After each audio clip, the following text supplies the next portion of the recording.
Mohon maaf tadi videonya terpotong ya, jadi ini akan saya bagi ke dua bagian video. Video pertama itu part 1 dan video kedua itu part 2. Sekarang adalah lanjutan dari video penjelasan atau video pembelajaran yang pertama. Oke, kita langsung buka ke slide yang ke-7.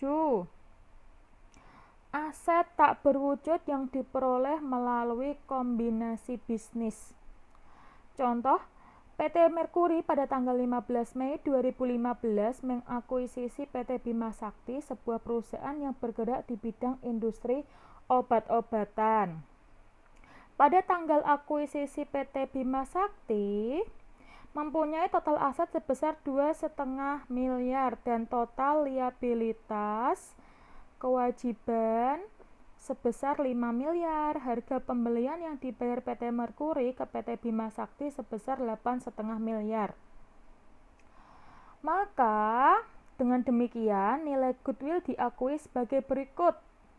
Total asetnya 12,5 M, total liabilitasnya 5 M, maka total aset kurangi total liabilitas hasilnya adalah nilai wajar aset PT Bima Sakti yaitu 7,5 M. Biaya perolehannya adalah 8,5 M, maka nilai wajar dikurangi biaya perolehan hasilnya goodwill yaitu men 1 miliar. Maka ayat jurnal yang akan dibuat oleh PT Merkuri adalah sebagai berikut. Pada tanggal 1 Mei 2015, asetnya didebit 12,5 M, goodwillnya didebit sebesar 1 miliar, kasnya dikredit sebesar 8,5 miliar, liabilitasnya dikredit sebesar 5 miliar. Mudah sekali bukan perhitungannya?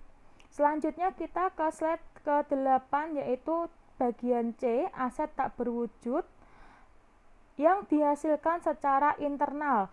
Biaya perolehan aset tak berwujud yang dihasilkan secara internal terdiri atas seluruh biaya yang dibutuhkan yang dapat didistribusikan secara langsung untuk membuat, menghasilkan, dan mempersiapkan aset tersebut sehingga siap untuk digunakan sesuai dengan maksud manajemen. Contoh biaya yang dapat didistribusikan secara langsung adalah pengeluaran bahan baku atau jasa yang digunakan, biaya kepegawaian yang terkait dalam menghasilkan aset tak berwujud, biaya pendaftaran hak hukum. Untuk slide selanjutnya adalah slide ke-9, silakan jenengan buka semua ya. Itu ada contoh pada tanggal 5 Agustus pemerintah memberikan hak berupa hak paten kepada PT Bimantara untuk produksi suatu rancangan produk. Biaya yang berkaitan dengan perolehan hak paten tersebut adalah biaya pendaftaran 500.000, biaya notaris 700.000, pembayaran kepada pemerintah 2 juta, biaya pembuatan model 600.000, dan biaya lainnya yang terkait langsung dengan paten sebesar Rp200.000. Jangka waktu pemakaian hak tersebut selama 8 tahun. Dengan demikian, biaya perolehan paten tersebut adalah, kita tulis satu-satu ya, biar jelas dengan detail. Biaya pendaftaran Rp500.000, biaya notaris Rp700.000, pembayaran kepada pemerintah 2 juta, biaya lainnya Rp200.000, biaya pembuatan model yaitu sebesar Rp600.000, maka dijumlahkan semuanya, biaya perolehannya langsung jadi 4 juta. Ayat jurnal yang akan dibuat oleh PT Bimantara atas perolehan aset tersebut adalah pada tanggal 15 Agustus 2015, paten atau hak patennya didebet 4 juta, kasnya dikredit sebesar 4 juta. Kita langsung lanjut ke slide yang ke-11. Biaya penelitian dan pengembangan. Semua pengeluaran untuk membiayai kegiatan penelitian diakui sebagai beban periodik. Agar lebih cepat kita langsung ke contoh soalnya saja ya, karena kita durasi biar bisa diupload di YouTube. PT Rizal Bakri melakukan penelitian dan pengembangan software statistik baru pada tanggal 1 Februari 2015. PT Rizal Bakri mengeluarkan kas sebesar 25 juta sebagai biaya penelitian pengembangan software dalam jangka waktu 3 bulan. Perusahaan Mulia merancang dan mendesain software tersebut sampai tanggal 31 Agustus 2015 dengan mengeluarkan kas sebesar 15 juta sebagai biaya pengembangan, namun hasil pengembangan belum menunjukkan adanya kelayakan teknologi dari software tersebut. Selanjutnya, perusahaan mengeluarkan kas lagi sebesar 30 juta rupiah sebagai biaya pengembangan untuk menyempurnakan software sehingga pada tanggal 1 Desember 2015, perusahaan dapat menunjukkan software tersebut memenuhi kriteria untuk diakui sebagai aset tak berwujud dan layak untuk diterapkan. Ayat jurnal yang dibuat oleh PT Rizal Bakri untuk mencatat transaksi tersebut adalah sebagai berikut. Tanggal 1 Februari 2015, beban penelitian kas 25 juta didebit dan kasnya dikredit sebesar 25 juta. Jadi beban penelitiannya didebit sebesar 25 juta rupiah dan kas dikredit sebesar 25 juta rupiah. Pada tanggal 30 Agustus, yaitu beban pengembangan didebit 15 juta dan kasnya dikredit 15 juta. 1 Desember biaya pengembangan 30 juta, kasnya dikredit sebesar 30 juta rupiah. Oke, selanjutnya kita ke amortisasi tak berwujud. Teman-teman mahasiswa bisa dibaca dan dipahami ya penjelasannya. Kita langsung lanjut ke contoh soal. Agar tidak menyita waktu yang banyak, maka saya langsung lanjut aja untuk penjelasan contoh soal.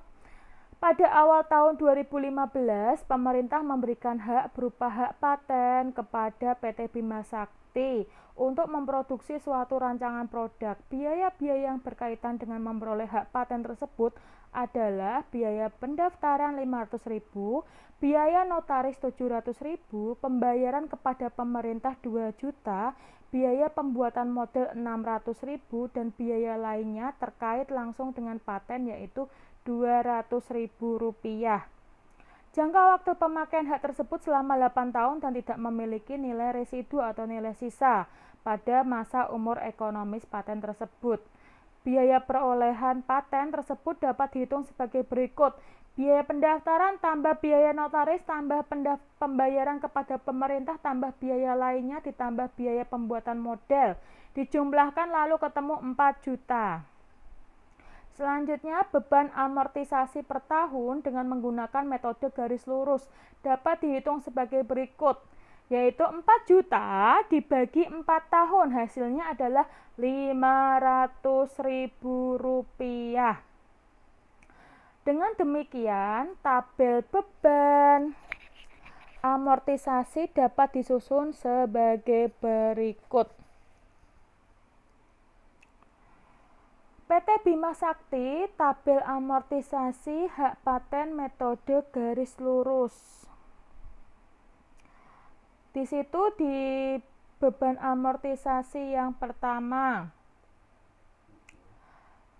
Maksudnya di sini biaya beban oke, teman-teman mahasiswa tolong jenengan lihat di slide ke-16. Di situ ada beban amortisasi per tahun dengan menggunakan garis lurus dapat dihitung sebagai berikut. Beban amortisasi per tahun yaitu 4 juta dibagi 4 tahun. Maksudnya bukan 4 tahun tetapi sejumlah 8 bulan. Jadi 4 juta dibagi 8 bulan sama dengan 500.000 rupiah. Dengan demikian, tabel beban amortisasi dapat disusun sebagai berikut. PT Bima Sakti, yaitu tabel amortisasi hak paten dengan menggunakan metode garis lurus. Tahun ke-1, Oke, saya akan ralat ya. Di situ bukan 8 bulan tapi 8 tahun. Dilihat dari soalnya. Di soal itu ada slide yang ke-15. Itu ada tersebut selama 8 tahun. Jangka waktu pemakaian hak tersebut selama 8 tahun. Maka di slide ke-16 jenengan revisi ya.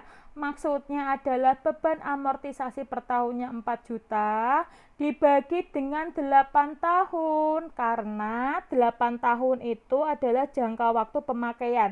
Saya di situ saya tulis 4 tahun, maka saya akan ralat menjadi 8 tahun. Salah tulis, mohon maaf ya teman-teman. Dengan demikian tabel beban amortisasi dapat disusun sebagai berikut.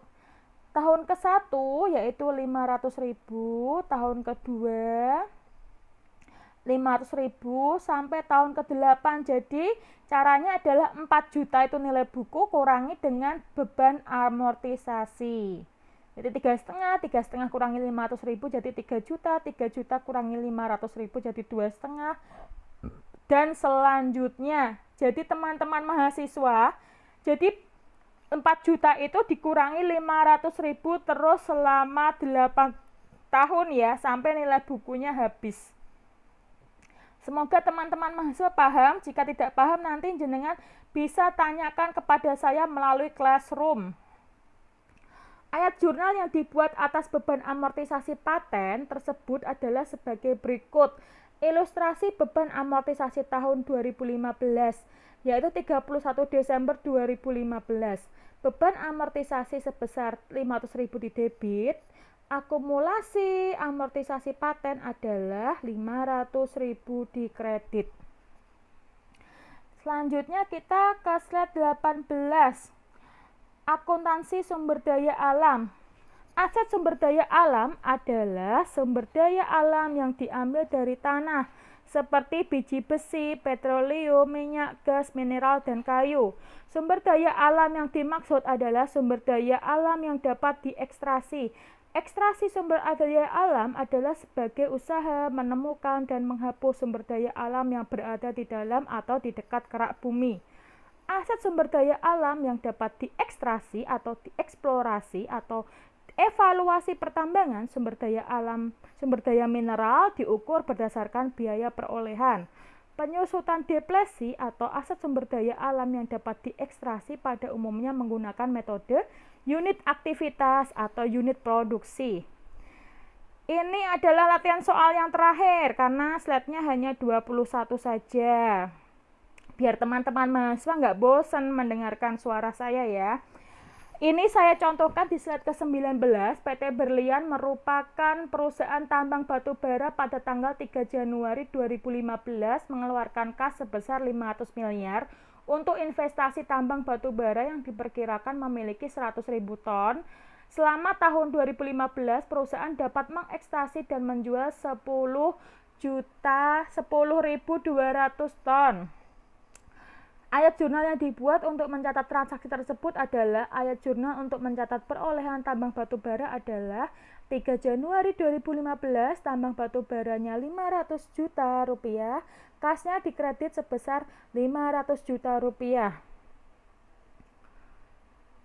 Ayat jurnal untuk mencatat penyusutan tambang batu bara tahun 2015 31 Desember 2015 yaitu beban depresi di debit 51 juta, akumulasi di kredit sebesar 51 juta. Caranya adalah beban depresi tahun 2015 dengan metode unit aktivitas atau unit produksi dapat dihitung. Beban depresi per tonnya 500 miliar dibagi 100.000 ton sama dengan 5 juta per ton. Beban depresi per tahun 2015 5 juta kali 10.200 ton hasilnya adalah 51 miliar. Dan di slide yang ke-21 itu ada latihan soal di kelas, jenengan bisa kerjakan. Jika ada pertanyaan jenengan tanyakan kepada dosen atau kepada saya di Classroom ya, karena kita medianya adalah Classroom sehingga di situ jenengan bisa berdiskusi dengan teman-teman. Saya ucapkan terima kasih banyak sudah mendengarkan dan menyimak penjelasan dari saya. Wassalamualaikum warahmatullahi wabarakatuh. Bye-bye.